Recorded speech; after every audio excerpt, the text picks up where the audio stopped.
अस्सलाम वालेकुम। ये मेरे ओरिफ्लेम के प्रोडक्ट्स अनबॉक्सिंग।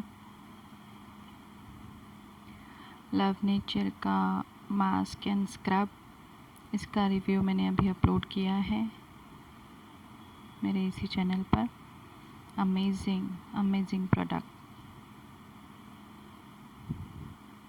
एंड ये है टैल्क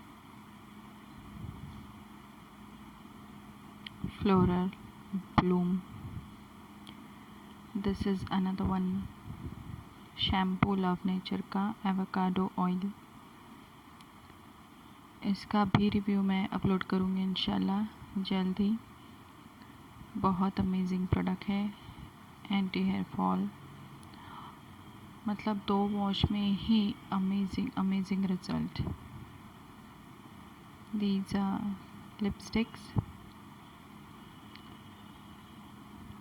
ऑफ़र में थी और मेरे पास एक्चुअली ये कलर था भी नहीं, तो मैंने परचेज़ किया है।